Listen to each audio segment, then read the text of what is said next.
आप देख रहे हैं बीजीएस न्यूज़ 26 और काशीपुर उत्तराखंड से मैं राहुल सिंह चौहान इस समय मौजूद हूँ मैं टांडा जैन के जाटा महासभा में। और जैसा कि आपको बता दूं कि आज वक्फ बोर्ड बिल लोकसभा में पेश किया गया। मेरे साथ कांग्रेस प्रदेश सचिव जितेंद्र सरस्वती जी मेरे साथ मौजूद हैं और उनसे हम इस बारे में जानेंगे कि उनका इस बिल के बारे में क्या कहना है। देखिएगा, आज संसद के अंदर भाजपा सरकार ने जो वक्फ बोर्ड का एक अध्यादेश पास किया है, सबसे पहले तो मैं उस अध्यादेश के ऊपर उंगली उठाते हुए आपसे ये कहना चाहता हूँ कि गुजरात और बिहार के आगामी विधानसभा चुनावों को देखते हुए भाजपा सरकार ने वोटों का ध्रुवीकरण करने के लिए एक सुनियोजित तरीके से ये एक साजिश रची और संसद में वक्फ बोर्ड अध्यादेश लाकर वोटों को बांटने का काम किया है। इसका उद्देश्य निश्चित ही अल्पसंख्यक समाज के हक हकूक़ों के ऊपर डाका डालने का काम कर रही है भारतीय जनता पार्टी की सरकार। वो ये दिखाना चाहती है कि सदियों से जो ज़मीन लोग स्वेच्छा से वक्फ के नाम पर दान दिया करते हैं, उस ज़मीन को खुर्द-बुर्द करने का साजिशन अपने लोगों को लाभ पहुंचाने के लिए वक्फ अध्यादेश लाकर इस समाज को बांटने का काम कर रहे हैं।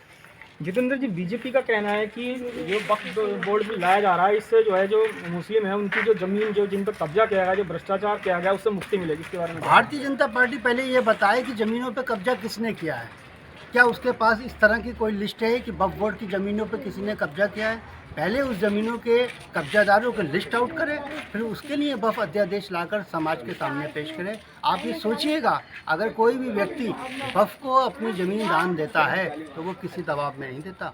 उसकी भावनाएं होती हैं, उसकी स्वेच्छा होती है, स्वेच्छा से वो अपनी ज़मीन दान करता है।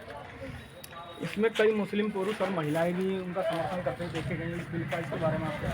देखिएगा, समाज में अलग अलग तरीके के लोग होते हैं, अलग अलग तरह की विचारधारा होती हैं। कौन किसका समर्थन कर रहा है, किसका विरोध करता है, ये उसका व्यक्तिगत मामला है। लेकिन मैं व्यक्तिगत रूप से वक्फ अध्यादेश के जो नियम कायदे सरकार ने संसद में पेश किए हैं उसका विरोध करता हूँ। ऐसा प्रतीत होता है कि समाज के अल्पसंख्यक समाज, जिसमें हमारे मुस्लिम समाज, इसके साथ साथ आप देखिएगा आने वाले समय में सिख समाज भी अल्पसंख्यक समाज में आता है, जैन समाज भी आता है, ईसाई समाज में भी आता है। तो क्या भारतीय जनता पार्टी इस अध्यादेश के माध्यम से देश के अल्पसंख्यक समाज को तोड़ने और छिन भिन करने का और उनकी संपत्तियों को खुर्द-बुर्द करने का काम कर रही है? तो आप देख सकते हैं कि मेरे साथ कांग्रेस के प्रदेश सचिव जितेंद्र सरस्वती मौजूद हैं और उनका यही कहना है कि सरकार पहले जो है वो लिस्ट ला के दिखाए कि क्या उनकी पार्टी में कोई ऐसा नेता है जिसने जो है भ्रष्टाचार या ज़मीन पे कब्जा ना किया हो। और साथ ही उन्होंने ये कहा है कि इससे जो है मुस्लिम समुदाय का विकास नहीं हो सकता।